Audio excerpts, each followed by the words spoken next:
और चलिए सीधी तस्वीरें हम आपको दिखाते हैं। बीजेपी की तरफ से प्रेस कॉन्फ्रेंस जारी है, क्या कुछ कहा जा रहा है सुनवाते हैं आपको। जहां आज तक पाकिस्तान के आतंकवादियों को लगता था कि वो सुरक्षित हैं, वहां तक पहुंचना यह लक्ष्य था।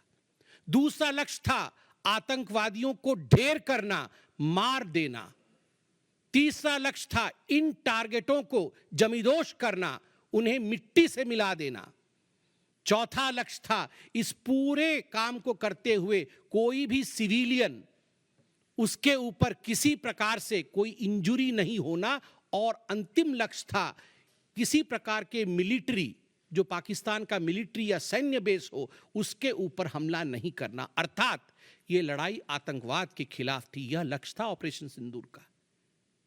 This was a fight against terrorism and terrorists. क्या हम लक्ष्य को पा पाए?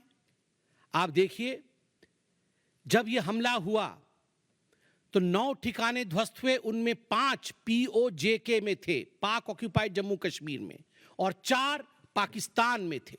सबसे बड़ी बात है, पहली बार पंजाब प्रोविंस, जो कि पाकिस्तान का एक बहुत स्ट्रेटेजिक लोकेशन है, पंजाब प्रोविंस उनका हृदय है पाकिस्तान का, उसके अंदर भारतवर्ष घुस करके आतंकवादियों का सफाया करता है। यह अपने आप में छोटी बात नहीं है।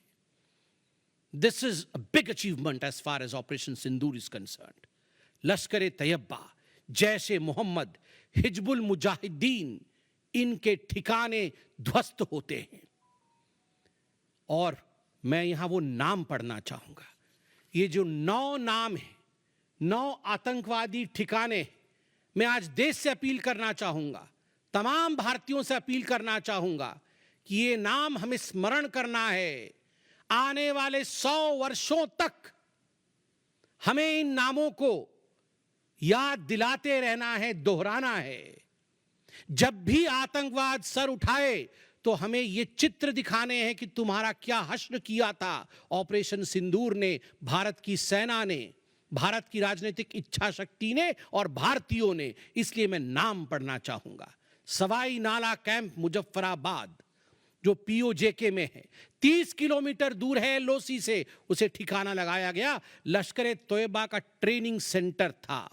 20 अक्टूबर 2024 सोनमर्ग में और 24 अक्टूबर 2024 गुलमर्ग में जो आतंकी हमले हुए थे, उसमें यहां से आतंकवादी आए थे। और सबसे बड़ी बात, 22 अप्रैल 2025 को जो आतंकवादी आकर पहलगाम में हमारे नागरिकों को मार के गए थे, हमारी बहनों के माथे से जिन्होंने सिंदूर पोंछने का काम किया था, उनका प्रशिक्षण भी इसी केंद्र में हुआ था, सवाई नाला कैंप मुजफ्फराबाद।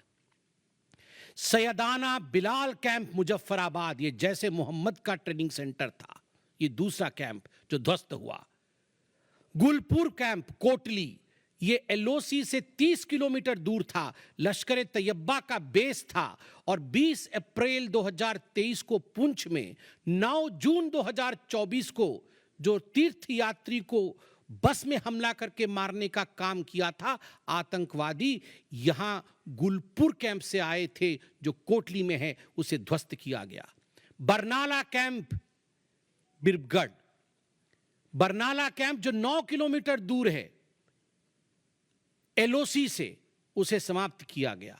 अब्बास कैंप कोटली जो 13 किलोमीटर दूर है LOC से, लश्कर-ए-तैयबा का फिदाइन सेंटर है और 15 आतंकवादियों को एक साथ ट्रेन कर सकता है, उसे ध्वस्त करके गिराया गया।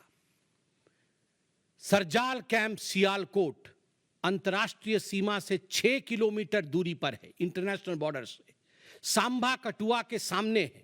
और मार्च 2025 में जम्मू और कश्मीर पुलिस के 4 जवान शहीद हुए थे, उनको मारने का काम इन्हीं आतंकवादियों ने किया था जो सरजाल कैंप से आए थे सियालकोट के। उस कैंप को ध्वस्त कर दिया गया। महमूना जाया कैंप सियालकोट, जो कि 12 से 18 किलोमीटर इंटरनेशनल बॉर्डर से दूर है, मैं LOC की बात नहीं कर रहा हूं, इंटरनेशनल बॉर्डर से, और हिजबुल मुजाहिदीन का अड्डा है, बहुत बड़ा कैंप है। कठुआ और जम्मू क्षेत्र में जो भी आतंकवादी गतिविधि होती है, सियालकोट के इस मजनूमा जाया कैंप से आतंकवादी भेजे जाते हैं। भारतवर्ष ने उसे ध्वस्त किया। मरकज तैयबा मुरीद के जो कि अंतर्राष्ट्रीय सीमा से 18 से 25 किलोमीटर दूर है।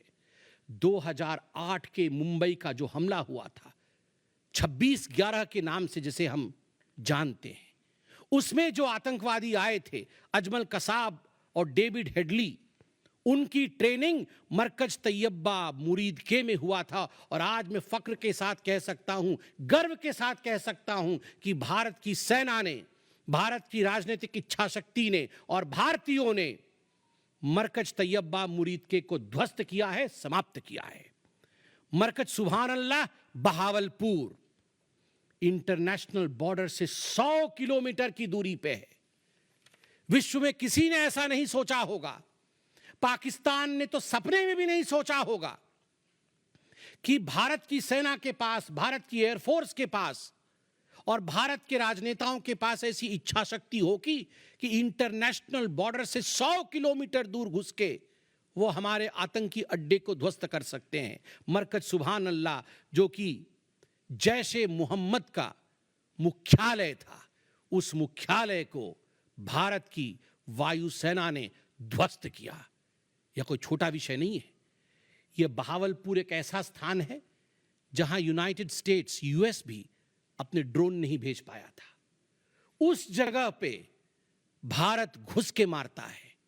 आज का भारत, आज का नया भारत यही है।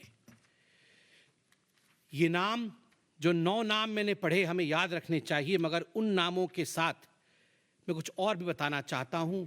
जो आतंकवादी मारे गए, एक लक्ष्य था आतंक के ठिकानों को, आतंक के अड्डों को सफाई करना, ध्वस्त कर देना।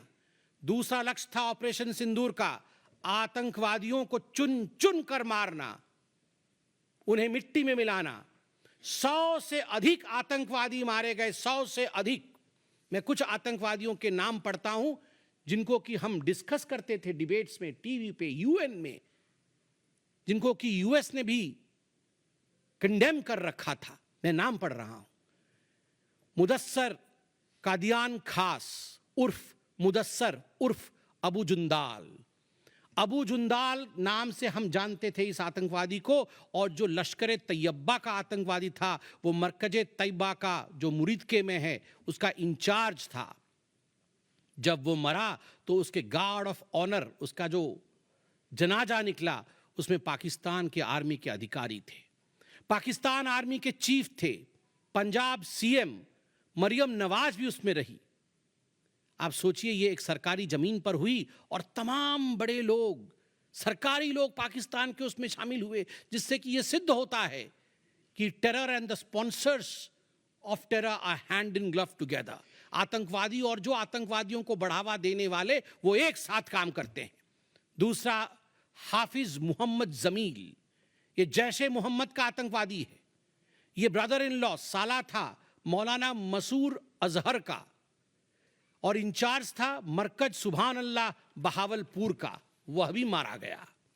तीसरा आतंकवादी मोहम्मद यूसुफ अजहर उर्फ उस्ताद जी उर्फ मोहम्मद सलीम उर्फ घोशी साहब, जैसे मोहम्मद का नामी आतंकवादी, और यह भी मौलाना मसूद अजहर से जुड़ा हुआ था और यह वेपन ट्रेनिंग देता था जैशे मोहम्मद का। और सबसे बड़ी बात, IC-184 के हाईजैकिंग में इसका हाथ था।